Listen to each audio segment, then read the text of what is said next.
নমস্কার, দেখছেন এনএন বার্তা।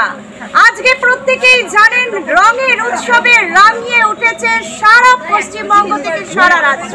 আর এই মুহূর্তে কিন্তু আমরা পৌঁছে গেছি এমনই একটি জায়গায় যেখানে দেখুন সমস্ত মহিলারা তারা কিন্তু এক রঙা শাড়ি এবং একেবারে বলা চলে মায়াপুর ইস্কনের কায়দাতেই তারা কিন্তু গলায় পড়েছে গাঁদা ফুলের মালা। তারা কি বললেন আজকের এই দোল উৎসবকে কেন্দ্র করে সবটুকু শুনতে এবং দেখতে চোখ রাখুন এনএন বার্তায়। আজ দোল উৎসব সকাল থেকেই কিন্তু শুরু হয়ে গেছে রঙের খেলা। 8 থেকে 80 সকলের মুখেই তাই আজ আনন্দের হাসি, কেননা স্থলে জলে বনতলে লাগলো যে দোল। বসন্তের আগমনের সাথে সাথেই শুরু হয়ে গেল আবিরের রঙে রাঙিয়ে দোল খেলা। বিশেষত এই দিনটির অপেক্ষায় থাকেন মহিলা থেকে পুরুষ সকলেই। কখনো বা ওরে গৃহবাসীর তালে, আবার কখনো বা অন্তরে বাহিরে হৃদয় জুড়ে থাকার অঙ্গীকারে তালে তালে নেচে উঠছে মনটা। আবিরের রঙে রাঙিয়ে যেন মনে হচ্ছে এই রং শুধু মুখেই নয়, মনেও লেগেছে। চারিদিকে অনুষ্ঠিত হচ্ছে আজ বসন্ত উৎসব। আর আসুন দেখে নিই এই বসন্ত উৎসব পালনের কিছু ঝলক এনএন বার্তায়।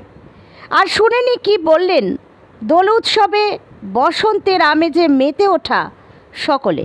কত বছর ধরে এইভাবে দোলযাত্রা পালন করছেন? 7 বছর ধরে আমরা এইভাবে দোলযাত্রা পালন করি। আচ্ছা, এই যে বেশ রঙে রাঙিন হয়ে একেবারে নানা রকম ভাবে সাজগোজ করে একরকম শাড়ি পরে হঠাৎ করে এইভাবে কেন সাজলেন? অন্যভাবেও তো সাজতে পারতেন। না, অন্যভাবে সাজিয়ে আমরা প্রত্যেকটা থিম আমরা 2 বছর করে কন্টিনিউ করি।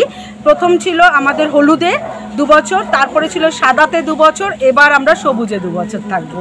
সকলকে বসন্ত উৎসব মানে নানান কালার, সেই জন্য সমস্ত কালারকেই আমরা তুলে ধরি। দেখুন, আমরা জানি বসন্ত উৎসব মানে গালে রঙের সাথে মনেও কিন্তু রং লাগে। কি বলবেন এই বিষয়ে?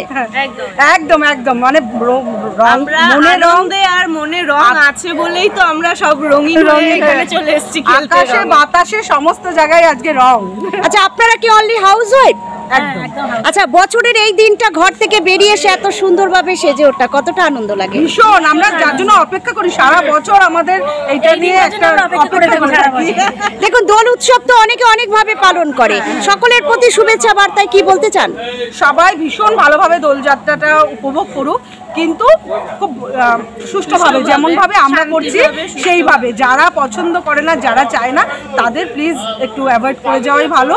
যারা আমাদের মতো রঙিন তাদের নিয়ে রং যাত্রায় অবশ্যই, সেটা হচ্ছে একটু পশু পাখিকে যেন সবাই রং খেলা। হ্যাঁ, একদম একদম একদম। আমার বাড়িতেও অনেকগুলো আছে ছানাচোনা, তাদের আমি মানা করে দিয়েছি যে ওদের গায়ে যেন রংটা না দেওয়া হয়।